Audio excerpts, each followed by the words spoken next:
भारत गौरव आचार्य श्री पुलक सागर जी गुरुदेव के प्रवचन और लेटेस्ट धार्मिक भजन व कार्यक्रम निशुल्क देखने व सुनने के लिए हमारे YouTube चैनल जीन शरण मीडिया को आज ही सब्सक्राइब करें और सबसे पहले देखने के लिए बेल आइकन पर क्लिक जरूर करें। यदि ये प्रेम का शब्द जुबान पर आ जाए तो जुबान मीठी हो जाती है। प्रेम के शब्द यदि कानों में पड़ जाएं तो कानों में अमृत घुल जाया करता है, और प्रेम के शब्द यदि दिल में आ जाएं तो देह देवालय बनने को तैयार हो जाए। प्रेम ही सब कुछ है। पत्थर में क्या रखा है, पत्थर की मूर्तियों में क्या रखा है? प्रेम है तो पत्थर भगवान है, और प्रेम ना हो तो भगवान भी हमारे लिए कोई काम का नहीं हो। तो प्रेम होना चाहिए जीवन में। एक बात याद रखना, इस दुनिया से यदि प्रेम को हटा लिया जाए,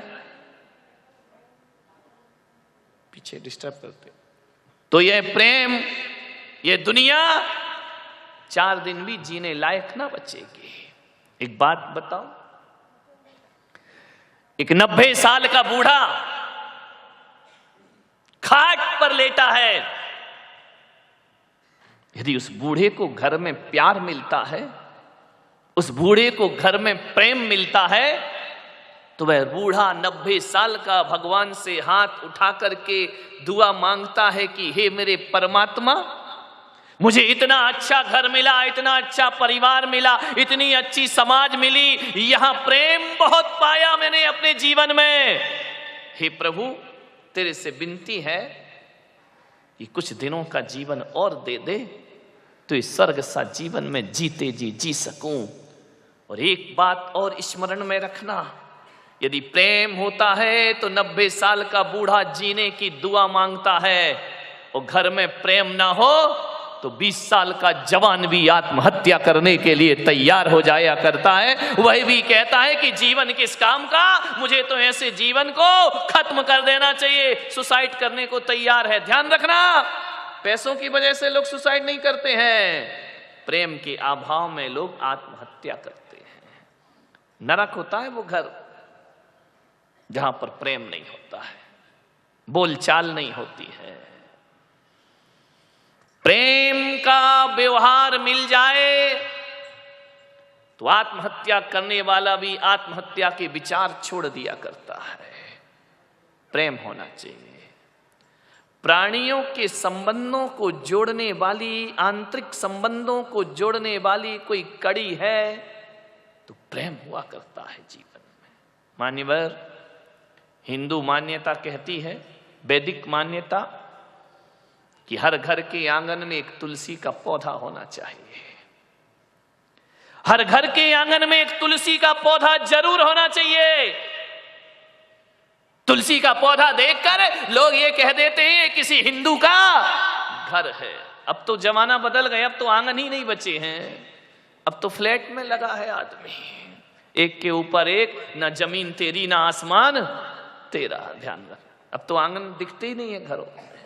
दिखते हैं तो वहां पहले आंगन में पौधे होते थे तुलसी के, थोड़ा सा बैठने का स्थान होता था, अतिथि देवो भव लिखा रहता था, स्वागतम लिखा रहता था। आजकल तो मामला बिल्कुल गड़बड़ है। आज तो पहले लिखा रहता था अतिथि देवो भव, पहले लिखा रहता था स्वागतम। आज घरों में देखता हूं, मैं निकलता हूं तो वहां लिखा रहता है सावधान यहां कुत्ते रहते हैं। मैंने माथा फोड़ दिया कि लिखा क्या है, ना स्वागतम लिखा ना वेलकम लिखा, सावधान यहां कुत्ते रहते हैं। एक जगह तो लिखा कुत्तों से सावधान। अरे मैंने कहा आजकल पहचान ऐसी बन गई आदमी की। एक आदमी ने पूछा कि भाई साहब बताओ वो मिश्रा जी कहाँ रहते हैं? बोले कौन मिश्रा जी? हम नहीं जानते कौन मिश्रा जी यहाँ रहते हैं, फ्लैट बाजू में है। बोले वो मिश्रा जी कहाँ रहते हैं? बोले हमें नहीं मालूम। लेकिन जब उस आदमी ने पूछा जिसके घर में 4 कुत्ते हैं, अरे बोले वो तो बाजू में रहते हैं। तो आदमी की पहचान कुत्ते से हो गई है। ध्यान रखिए मान्यवर, विचार करना है आपको, जमाना बदल गया है। तुलसी का पौधा होता था पहले।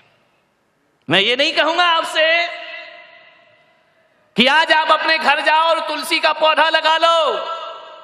यदि मैं कहूंगा लगा लो तो मुसलमान नाराज हो जाएंगे कि ये तुलसी तो भी हिंदू है, जैन नहीं लगाएंगे, कहेंगे ये तो हिंदुओं की परंपरा है, ये हमारी परंपरा नहीं है। ईसाई नहीं लगाएंगे, सिख नहीं लगाएंगे। ध्यान रखना, मैं आपसे कह रहा हूं मत लगाओ, कोई दिक्कत नहीं। जिनके घरों में लगा है अच्छी बात है, नहीं लगा तुम्हारी मर्जी। ध्यान रखना, मेरा कोई आग्रह नहीं है, लेकिन एक आग्रह तो मैं आपसे करूंगा, एक तो मैं आपसे निवेदन करूंगा, एक तो मैं आपसे अपेक्षा रखूंगा कि तुम्हारे घरों के दरवाजे में, आंगन में तुलसी का पौधा हो या ना हो, लेकिन ये पुलक सागर आपसे कहता है कि चाहे हिंदू हो, मुसलमान हो, सिख हो, जैन हो, पारसी हो, किसी भी मजहब का आदमी हो, अरे आपके घर में यदि तुलसी का पौधा नहीं है तो कोई बात नहीं, लेकिन आज मेरे प्रवचन के बाद यहां से जाना, और जो प्रवचन में नहीं आए वो टीवी से सुन रहे हैं, तुम्हारे घर में तुलसी का पौधा हो या ना हो, अरे प्रेम का एक पौधा हर आंगन में होना चाहिए। मुसलमान भी लगा सकता है, जैन भी लगा सकता है, हिंदू भी लगा सकता है, एक प्रेम का पौधा लगाओ। और प्रेम के पौधे में कहा जाता है कि तुलसी के पौधे में यदि जल ना चढ़ाओ तो तुलसी का पौधा सूख जाया करता है। और प्रेम के पौधे में समर्पण का जल चढ़ाओ, तुम्हारा जीवन आनंद में परिवर्तित हो जाए। समर्पण का थोड़ा सा समर्पण, थोड़ी सी समझदारी, नासमझियों से प्रेम के पौधे मुरझा जाया करते हैं। थोड़ी सी नासमझी के तो झगड़े हैं। समझदारी रखिए, घर में आनंद ही आनंद बरसेगा। मान्यवर, विचार करना। मुसलमान इंतजार करता है कि ईद कब आएगी, कब गले मिलेंगे। हिंदू इंतजार करता है कि दिवाली आए तो हम गले मिलें, और जैन इंतजार करता है संवत्सरी आए, क्षमावाणी आए तो हम लोगों के गले मिलें। ध्यान रखिए मान्यवर, मैं आपसे कहता हूं, क्यों साल में एक दिन का इंतजार करते हो? अभी अपनी चारों समाज लगी है ना, श्वेतांबरों की क्षमावाणी अलग आएगी, संवत्सरी स्थानक वालों की अलग आएगी, दिगंबरों की अलग आएगी। मैं आपसे निवेदन करना चाहता हूं, पूरी यहाँ की जितने भी लोग यहाँ पर बैठे हुए हैं, क्यों इन चीजों के लिए तुमने एक दिन चुन रखा है? मैं तो कहता हूं रोज सुबह उठकर गले मिलो, तुम्हारे घर में रोज ईद हो जाएगी। रोज दोपहर को गले मिलो, तुम्हारे घर में रोज दिवाली हो जाएगी। और रोज शाम को गले मिलो, तुम्हारे घर में संवत्सरी और क्षमावाणी रोज हो जाए। एक दिन क्यों? अच्छे कामों के लिए एक दिन, लड़ने झगड़ने के लिए 365 दिन। विचार करिए, प्रेम के लिए एक दिन का इंतजार क्यों करते हो? रोज दिवाली मनाओ, रोज होली मनाओ, रोज क्षमावाणी मनाओ, रोज ईद मनाओ। मेरे भाई, गले तो मिलना है लोगों के। हमें विचार करना, प्रेम नहीं तो जीवन में कुछ नहीं। ये मैं ही नहीं कह रहा हूं, इतिहास को उठा के देखो, महापुरुषों ने भी कहा है। कबीर जैसा ज्ञानी कहता है कि पोथी पढ़ पढ़ जग मरा और पंडित भया न कोई, ढाई आखर प्रेम का पढ़े सो पंडित होय। रहीम कहते हैं, ध्यान रखना, रहीम जैसे कवि ने कहा है, रहीम जैसे संत पुरुष ने कहा है कि रहीमन धागा प्रेम का मत दीजो चटकाए, तोड़े से फिर ना जुड़े, जुड़े तो गांठ। रहीम ने कहा हीरे मोती की माला टूट जाए तो कोई बात नहीं है, लेकिन प्रेम का नाजुक धागा कभी टूटना नहीं चाहिए। ध्यान रखना। मीरा ने कहा एरी में तो प्रेम दीवानी मेरो दर्द न जाने कोई। ध्यान रखना। जीसस ने कहा लव इज गॉड, प्रेम ही परमात्मा है। महात्मा बुद्ध ने कहा प्रार्थना ही परमात्मा है। और भगवान महावीर ने कहा वात्सल्य ही परमात्मा है। वात्सल्य से बड़ा दुनिया में कोई परमात्मा, सबके अर्थ एक ही है। चाहे वात्सल्य बोलो, चाहे प्रेम बोलो, चाहे करुणा बोलो, चाहे प्रार्थना बोलो, चाहे मोहब्बत बोलो, अर्थ सबके एक ही हैं। ध्यान रखना। सबने शब्दों को थोड़ा अलग अलग चुना है। और मैं तो आपसे इतना ही निवेदन करता हूं कि जीवन में कुछ करो या ना करो, 3 महापुरुषों की शिक्षाएं मान लो, तुम्हारे घर को स्वर्ग बनने में ज्यादा देर नहीं लगेगी। 3 महापुरुष, भगवान महावीर, महात्मा बुद्ध और जीसस। ध्यान रखना, ये 3 महापुरुष, इन्होंने जो संदेश दिए हैं, जीसस ने कहा लव इज गॉड, ध्यान रखना। बुद्ध ने कहा प्रार्थना करो, महावीर ने कहा वात्सल्य भाव रखो। तीनों को यदि देखो, कभी चिंतन करना, विचार करना, हमारा परिवार, हमारा घर 3 लोगों से जुड़ करके चलता है। एक तो हमारे घर में वो होते हैं जो हमसे बड़े होते हैं, बुजुर्ग होते हैं। एक हमारे घर में वो हैं जो हमसे बड़े हैं, बुजुर्ग हैं। दूसरे वो हैं जो हम उम्र के हुआ करते हैं, और तीसरे वो होते हैं जो हमसे छोटे हुआ करते हैं। जिंदगी इन 3 के अलावा चौथी के पास तो जाती नहीं। या तो हमारा जीवन का संबंध अपने से बड़ों से बनेगा, या बराबर वालों से बनेगा, या अपने से छोटों से बनेगा। तीनों महापुरुष, ध्यान रखना, प्रार्थना का संबंध जो बुद्ध ने दिया है, प्रार्थना का संबंध अपने बड़ों के बीच में रखना चाहिए। प्रार्थना जब भी होती है, छोटे और बड़ों के बीच का रिलेशन बनाती है। प्रार्थना बड़ों से की जाती है, प्रेम हम उम्र वालों से की जाती है। घर में बुजुर्ग हैं, दादा दादी हैं, उनसे प्रार्थना के संबंध रखो, रिक्वेस्ट करो। ध्यान रखना, कोई भी बात कराना है और अपने से जो हम उम्र हैं उनसे प्रेम का संबंध रखो, वहां जीसस खड़े दिखाई देंगे। और अपने से छोटों के प्रति वात्सल्य रखो, वहां भगवान महावीर खड़े। 3 लोग, ध्यान रखना, 3 संदेश। मैंने एक दिन सोचा कि भगवान महावीर ने अलग से शब्द क्यों लिया। ये वात्सल्य शब्द जैनियों का है, ध्यान रखना। भगवान महावीर ने कहा वत्सल अंग सजा जो ध्यावे सो तीर्थंकर पद। वात्सल्य अंग जो धारण करता है वो तीर्थंकर पद को प्राप्त कर लिया करता है। मैंने कहा महावीर ने प्रेम को क्यों नहीं चुना। जैन दर्शन में प्रेम शब्द नहीं है। किसी भी आगम को उठा के देखो, वहां अहिंसा शब्द तो मिलेगा, वहां वात्सल्य शब्द तो मिलेगा, प्रेम नहीं मिलेगा। प्रेम तो जीसस के पास है। मैंने सोचा, मैंने अपने भगवान महावीर से पूछा कि भगवान आपने प्रेम शब्द क्यों नहीं चुना। महावीर ने कहा नहीं, यदि मैं प्रेम शब्द को चुनूंगा तो ये जो पीढ़ी है ना 21वीं सदी की, ये वासना को प्रेम समझ बैठेगी। ये समझेगी कि जो वासना है वही परमात्मा है। नहीं, महावीर थोड़े दूरदृष्टि थे। उन्होंने कहा वासना नहीं है तो प्रेम ही। लेकिन महावीर ने कहा वासना रहित प्रेम करो, मोह विहीन प्रेम करो। महावीर के दर्शन, महावीर के सूत्र समझिए। भगवान महावीर ने कहा यदि मैं प्रेम शब्द को धर्म बता दूंगा तो सारी दुनिया वासना में डूब जाएगी। महावीर ने कहा नहीं, प्रेम मेरा वासना वाला नहीं, मेरा प्रेम तो निर्वासना का है, मेरा प्रेम तो मोह विहीन है। कैसा प्रेम करें? तो भगवान महावीर ने हमें उदाहरण दिया, गाय और बछड़े की तरह प्रेम करो। मैंने कहा मां भगवान, इंसान को समझाने के लिए जानवर का उदाहरण क्यों दे रहे हो?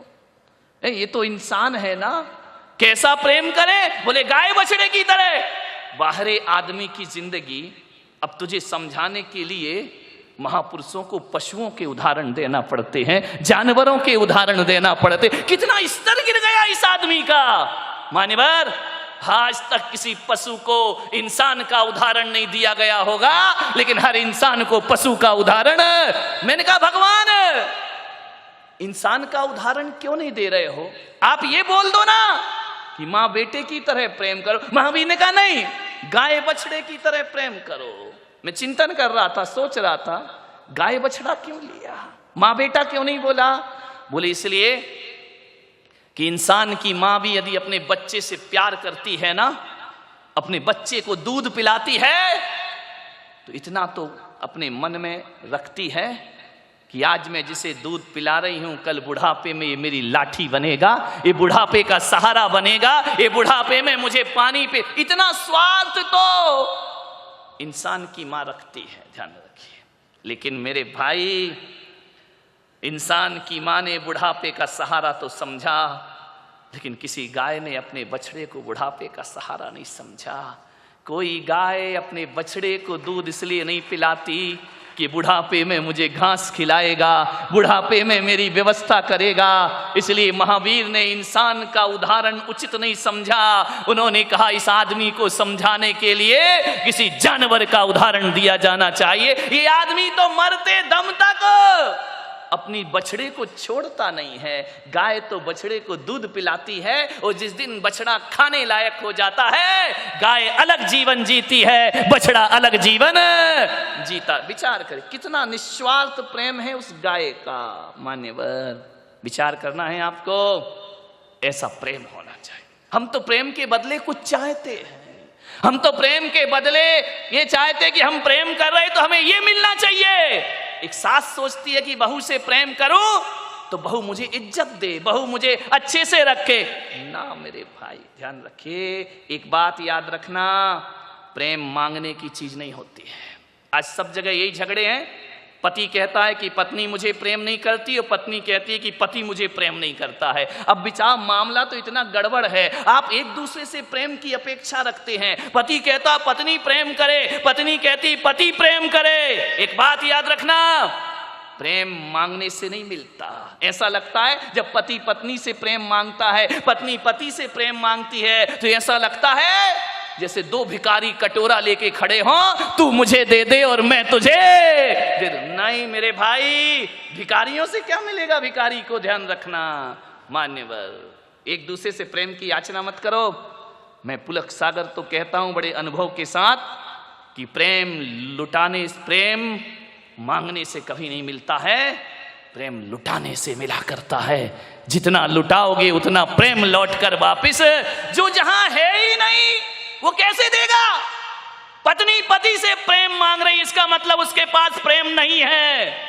और पति पत्नी से मांग रहा है तो इसका मतलब पति के पास भी, दोनों ही भिखारी हैं, ये क्या प्रेम देंगे। जो जहां है ही नहीं वहां मिल ही नहीं सकता है। मान्यवर, एक मुल्ला नसरुद्दीन था, वो पूना से ही चला। पुणे की बात करो ना यार, अब बाहर वालों को कब तक लपेटेंगे। पूना से चला, उसका दिमाग हुआ कि मैं ताजमहल देख करके आऊं। दिमाग देखो, लोगों ने कहा देख तू संभल के जाना, आगरे में ताजमहल है। बोले अरे इतना मालूम नहीं है कि मुझे आगरे में ताजमहल है, सब आता है मुझे। बोले आता है तो जा, हम क्या करें। पहली बार गया था, पूना से चला, बंबई स्टेशन पे पहुंचा। बहुत पुराने जमाने की बात है। स्टेशन पर ट्रेन खड़ी हुई, किसी ने रेडियो ऑन किया, ये आकाशवाणी का आगरा केंद्र है। अब पढ़ा लिखा तो था नहीं, गंवारिया, क्या करे। उसने कहा अरे आगरा आ गया, बीटी स्टेशन पे उतर गया। अब जैसे ही उतरा तो प्लेटफार्म से बाहर आया। उसने रिक्शे वाले को कहा, टैक्सी वाले को, कि भाई साहब मुझे ताजमहल तक छोड़ देना। बंबई वाले ने देखा ये क्या मामला है। बोले ताजमहल तक, हाँ। तो बंबई का वो टैक्सी वाला भी बड़ा होशियार था, उसने कहा यार चलो मुर्गा फंसा। उसने बिठाया, पूरी गुलालवाड़ी और बुलेश्वर के चक्कर लगाए और ले जाके गेट भी ऑफ इंडिया पे छोड़ दिया। अरे बोले मुझे तो ताजमहल देखना है। बोले बस यहां से पतली गली है, वहां टैक्सी नहीं जा सकती, वहां मुड़ जा, बस 4 कदम चलेगा और ताजमहल आ जाएगा। उसने कहा ठीक है, पैसा दिया, गली में मुड़ा। कहते सुबह से शाम घूमा, मुंबई में कहां का ताजमहल रखा है। जिससे पूछे कि भाई साहब ताजमहल कहां है, वो कहे पागल है पागल। अरे तो बोले क्या करे, आगे बढ़ रहा था, इतने में मुल्ला को खट्टर काका मिल गए। अरे उसने कहा और काका तुम यहाँ कैसे। बोले मुल्ला तुम यहाँ कैसे। बोले यार सुबह से ताजमहल ढूंढ रहा हूं, अभी तक नहीं मिला है, तुम कैसे आए यहाँ पर। बोले पागल, तू ताजमहल ढूंढ रहा है, मैं 2 दिन से कुतुब मीनार ढूंढ रहा हूं। आदमी का दिमाग तो देखो, एक ढूंढ रहा है ताजमहल, एक ढूंढ रहा है कुतुब मीनार, बैठे मुंबई में। ध्यान रखिए मान्यवर, जो जहां है वो वहां कभी प्राप्त, जो जहां है ही नहीं वो कैसे प्राप्त होगा। तुम दूसरों से प्यार मांगते हो, अरे किसी के पास प्यार नहीं है। प्यार का खजाना तो अपने पास हुआ करता है, जितना लुटाते जाओगे उतना प्यार लौट लौट करके वापिस आता जाएगा प्यार। एक लड़का था, उसकी मम्मी ने एक चांटा मारा, बच्चा रोते रोते घर से भाग गया। और जैसे ही भागा एक खंडर के पास पहुंचा जंगल में, बच्चे ने आवाज लगाई कि कोई मुझे प्यार नहीं करता है। खंडर से आवाज टकराई, लौट कर आई, कोई मुझे प्यार नहीं करता है। बच्चे ने कहा आई हेट यू। खंडर से आवाज लौटी, आई हेट यू। अपनी ही आवाज लौट करके वापस आई। बच्चे ने कहा अच्छा, ये जंगल भी मुझे प्यार नहीं करता, ये जंगल भी मुझे नफरत करता है। वह रोता रोता मेरे पास आया और उसने कहा कि महाराज मुझसे सब नफरत करते हैं। मैंने कहा ऐसा नहीं होता, इस दुनिया में हर कोई एक दूसरे से प्यार करता है। बोले मुझे नहीं करता। मैं जंगल में गया, मैंने आवाज लगाई आई हेट यू, तो जंगल से लौट कर आवाज आई आई हेट यू। बोले जंगल भी मुझसे नफरत करता है। मैंने कहा तू बिल्कुल गलत कर रहा है, अब फिर से जा उस जंगल में। बोले नहीं जाऊंगा, वहां सब मुझसे नफरत करते हैं। मैंने कहा फिर से जा, थोड़ी सी भाषा बदल ले। बोले क्या? मैंने कहा जा, वहां जाकर बोलना आई लव यू, मैं तुम्हें प्यार करता हूं। बच्चा गया, उसने आवाज लगाई आई लव यू। खंडर से आवाज आई, क्या आई? तुम तो लगा दो भाई। हेट यू आई या लव यू आई? आई ना। बच्चे ने कहा अच्छा, सब मुझसे प्यार करते हैं। मान्यवर, कहने का मतलब इतना ही है, जो दोगे वो लौटेगा। हंसी दोगे हंसी लौटेगी, फांसी दोगे फांसी लौटेगी। ये दुनिया है, प्रेम करना सीखिए इस दुनिया में। ये मत बोलो कि सामने वाला मेरा सम्मान नहीं करता। सम्मान दोगे तो सम्मान अपने आप वापस लौट करके मिलेगा। मान्यवर, महावीर ने वात्सल्य को चुना, निस्वार्थ प्रेम, बदले में कुछ नहीं चाहिए, मोह विहीन प्रेम, कोई अपेक्षा नहीं। लेकिन आज मैं देखता हूं तुम्हारे घरों में जितना प्रेम तुम जानवरों से करते हो ना, उतना इंसान से नहीं करते। मैं दिल्ली से बिहार कर रहा था, सुबह सुबह मैंने क्या देखा, सुबह सुबह मॉर्निंग वॉक पे लोग निकले हुए थे। एक महिला बड़ी पढ़ी लिखी आधुनिक कुत्ते के बच्चे को गोद में लेके घूम रही है, सुबह सुबह मॉर्निंग वॉक। मैंने महाराज से पूछा कि महाराज ये क्या हो गया इस महिला को? मैंने कहा ये कुत्ते के बच्चे को लेके घूम रही है। मैंने कहा बताओ क्या बात है? यहां तक तो ठीक था, आगे और दुर्घटना घटी कि कुत्ते के बच्चे को तो महिला लेके घूम रही है, उसके बच्चे को नौकर लेके चल रहा है। मैंने अब तो मुझसे सब्र नहीं हुआ। मैंने कहा महाराज ये नजारा क्या है? बोले बताओ महाराज, आप बताओ ये क्या है? मैंने कहा कुत्ते के बच्चे को लेके घूमे वहां तक तो सही है, लेकिन खुद के बच्चे के लिए नौकर रखा है। ये जिंदगी है हमारी, ये स्टेटस है हमारा। एक तो आजकल एक फैशन और चल गया है, एक महिला आई बच्चे को लेके गोद में नहीं डोलची में, जैसे सब्जी लेने जा रही हो। मैंने कहा ये क्या है? बोले बच्चा है। तो मैंने कहा तेरा ही है या किसी और का है? बोले मेरा ही है। तो बोले बैग में क्यों रखा है? आजकल महिला बच्चे को छाती से लगाना नहीं चाहती है, उसका स्टेटस गिर जाएगा। और फिर उन बच्चों से सोचती हो कि बुढ़ापे में हमारा साथ देगा।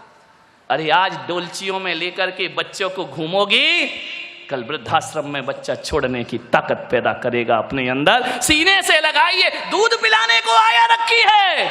कैसी माँ हो अपने बच्चे को दूध नहीं पिला सकती हो? ध्यान रखिए।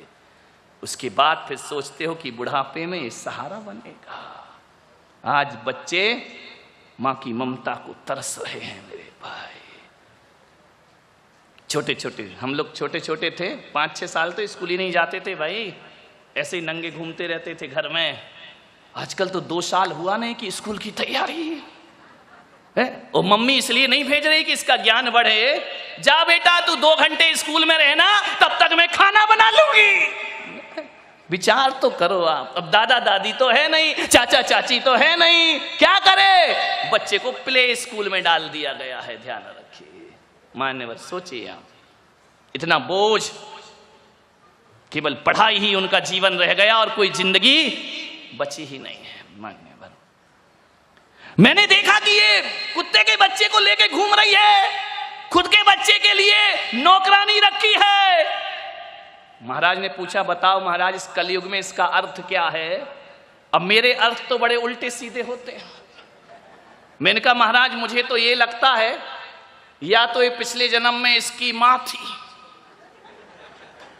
बड़ी मुश्किल से मिला इस जन्म में बिछड़ा हुआ, या फिर ये अगले जन्म में इसकी मां होने की तैयारी कर रही है। ध्यान रखिए मान्यवर, सोच, मेरा कहना ये नहीं है कि कुत्ते के बच्चे को मत प्यार करो, बहुत करो भाई, हमारा धर्म तो कहता है सबसे प्यार करो, लेकिन मेरा निवेदन जो आत्मीयता से आपसे है कि कुत्ते के बच्चे से नफरत करो, मैं ये नहीं कह रहा हूं, लेकिन इंसान के बच्चे को डंडे मत मारो मेरे भाई, उसको भी सीने से लगाने का प्रयास करिए, उसे भी प्रेम देने का प्रयास करिए। कुत्ते के लिए महंगे महंगे बिस्किट हैं आपके यहां, महंगी महंगी साबुन से कुत्ता का बच्चा नहा रहा है, डाइनिंग टेबल पर बैठकर खाना खा रहा है, वो 50 लाख की बंसटी में जीभ निकाल के खिड़की से देख रहा है।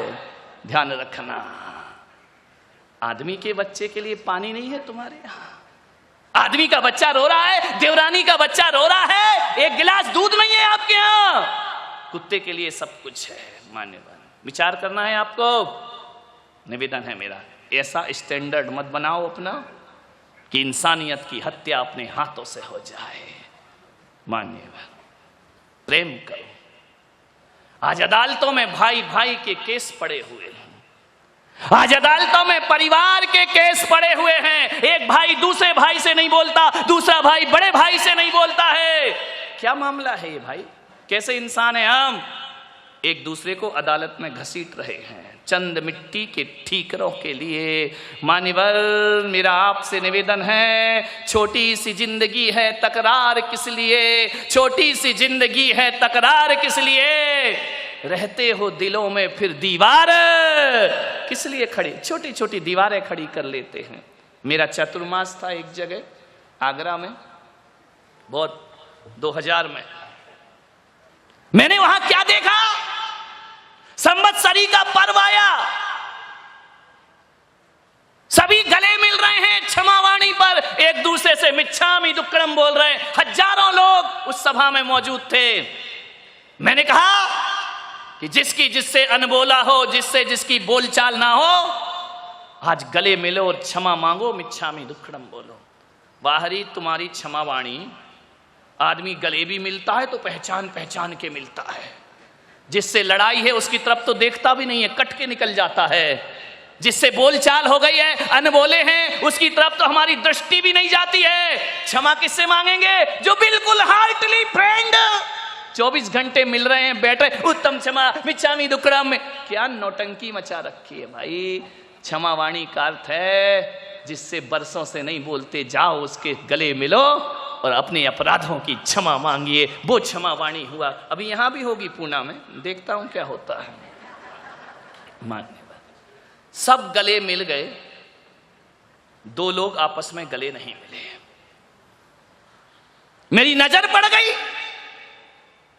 मैंने आयोजकों से पूछा कि ये 2 गले क्यों नहीं मिल रहे हैं? बोले वो नहीं मिलेंगे महाराज। मैंने कहा वो क्यों नहीं मिलेंगे? मैंने कहा पूरी समाज से गले मिल गए, आयोजक कमेटी से गले मिल गई, मुझसे आके क्षमा मांग ली। बोले वो दुनिया से क्षमा मांग लेंगे, आपस में नहीं मिलेंगे। मैंने कहा क्यों?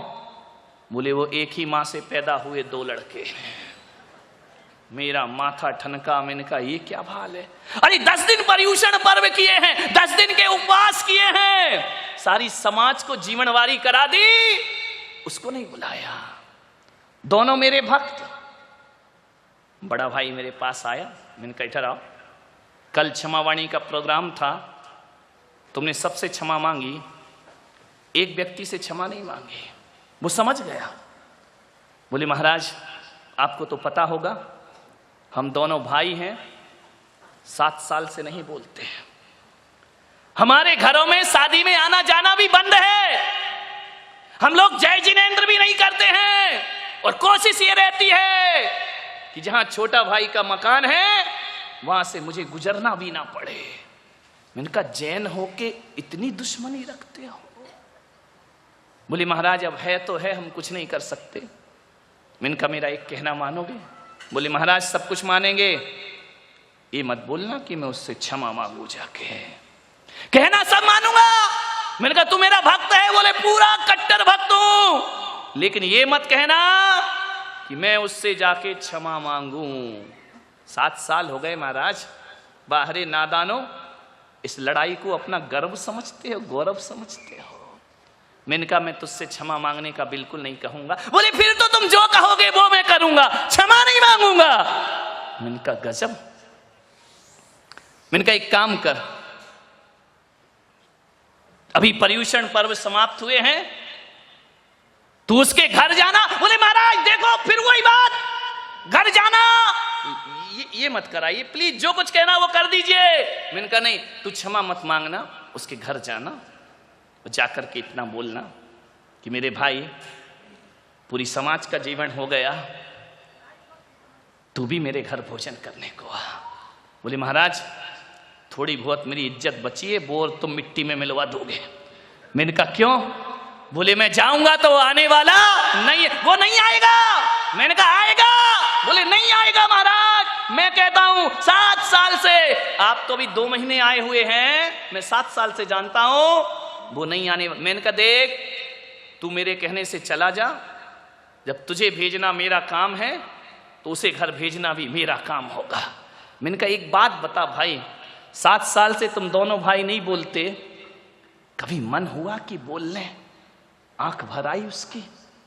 मन तो बहुत होता है महाराज, लेकिन बात यहां अटक जाती है कि मैं क्यों बोलूं, गलती तो उसकी है। दुश्मनी का सफर ज्यादा लंबा नहीं होता। कई बार मन होता है कि जाके अपने भाई से मिल लूं, परोपकार करता हूं, लाखों का दान करता हूं, लेकिन बात अटक जाती है कि गलती उसकी है, गलती मेरी। और वो छोटा भी यही सोचता है कि बोलने का मन तो मेरा भी है, लेकिन मैं कैसे बोलूं। मैंने कहा एक काम कर, तू चला जा, माफी मत मांगना, सॉरी मत बोलना, बिल्कुल मत बोलना, तुझे कसम है। हाँ बोले तब तो ठीक है, लेकिन महाराज यदि वो नहीं आया ना तो इसके जिम्मेदार आप होगे। मैंने कहा मैं केस हाथ में लेता हूं। अब ले लिया तो ले लिया, अब क्या करें, अब सुधारना है। साधु तो उल्टी खोपड़ी का होता है, ठान ले कि सुधारना है तो सुधार नहीं है। मैंने कहा जा उसके घर में। वो गया, बड़े दबे दबे से, भारी भारी पांव से, एक एक पांव ऐसे उठा रहा है जैसे 10-10 किलो के पत्थर बांध दिए गए हों। छोटा भाई लॉन में बैठ के अखबार पढ़ रहा, बड़ा भाई कोठी में गया। पैसे वाले लोग लॉन में बैठकर अखबार पढ़ रहा है। जैसे ही बड़ा भाई पहुंचा, उसने अखबार में से देखा, फिर यूं पढ़ने लगा। बड़ा भाई गया, बाजू में खड़ा हो गया। उसने कहा यार अब तो ये छाती पे ही खड़ा हो गया आके। उसने अखबार हटाया, निगाह बड़े भाई पर गई, शब्द मौन है, ना बड़ा कुछ बोल पा रहा, ना छोटा कुछ बोल पा रहा।